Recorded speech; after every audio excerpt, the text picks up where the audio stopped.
Welcome everybody to a look at a new release from Indicator, and that is 1940's Remember the Night, which is directed by Mitchell Lyson, who also did No Man of Her Own, which is a film noir, the only other one I've seen from him.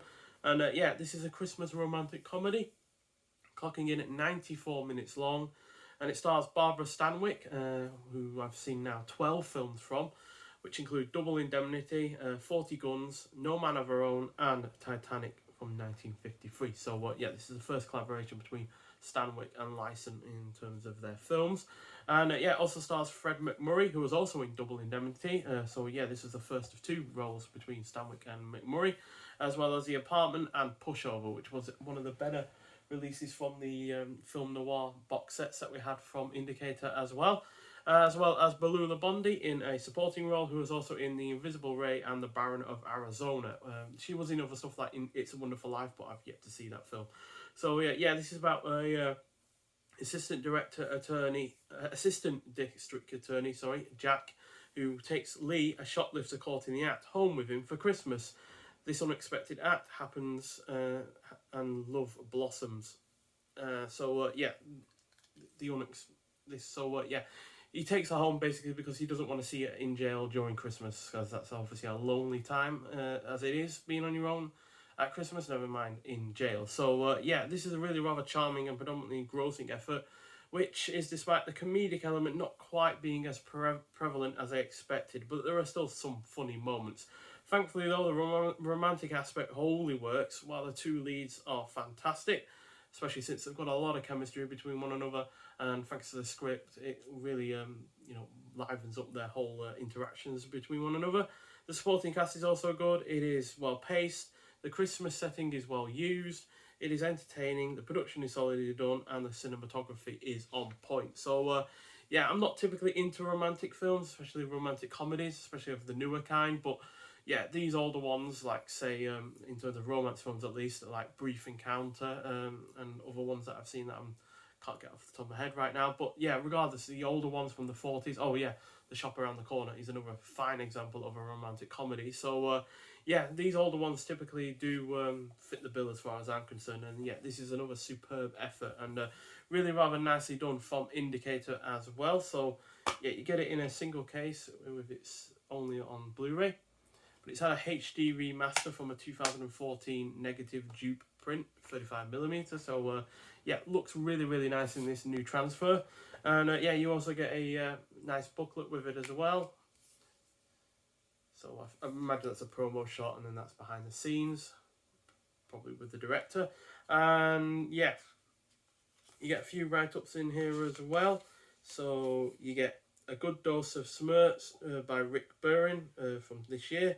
You get Why Actors by J.D. Spiro from 1939. You get Snow Flies Today, City Goes Hollywood by Ross Mason. That one and the previous one from 1939. You also got The Tallest Star in Hollywood Has Heart to Match His Size by Lily Mae Caldwell, also from 1939. You got Jack of All Trades by Frederick C. Hoffman from 1940. Then you've got Swing High, Swing Low, Mitchell Lyson in Perspective by Dennis Drabble from 1994. Then you got Critical Response at the time, and then you got Hollywood Victory Caravan, which I imagine is a short that's in this, if it says somewhere. Hang on. It's a 20-minute short, directed by William D. Russell, and it was a travelling show that ran between April and May in 1942, taking several dozen movie stars by train across the United States from Washington, D.C. to Houston, Texas, in order to raise funds for the Army and Navy relief charities, coming just a few months after the American entry into World War II. That's interesting enough.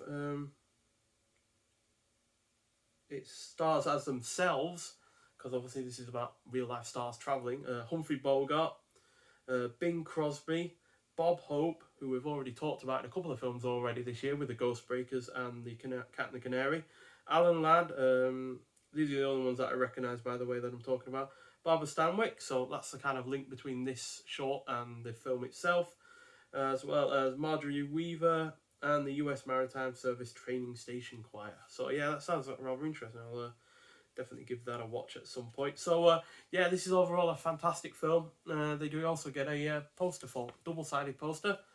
Although to be honest, I only really like the artwork that we've already seen, but this is the other kind of artwork that you get with it, which is nice enough, but it's a little bit plain. Whereas this is much better, much brighter colours. The two leads look a little bit more loving together as far as I'm concerned, and I like the red and the black on the bottom there, which accents the rest of the poster really rather nicely. So yeah, fantastic release, really nice poster as well, especially since the paper is really nice and thick. Got a really nice booklet, you got a short film on there as well, and yeah, the film itself is really good. Perfect film for Christmas time, not just because obviously it's set during Christmas, but also because it's really rather quite light-hearted in some respects, but it's also got its serious elements, but it's also really rather entertaining, engrossing, funny when it needs to be, and yeah, the romance just excels. So yeah, highly recommend seeing this if you haven't already. This was supposed to be released alongside the Big Gun Down, another Indicator release, but that has gotten delayed until January. But thankfully, Indicator still released this, despite both of them being on pre-order.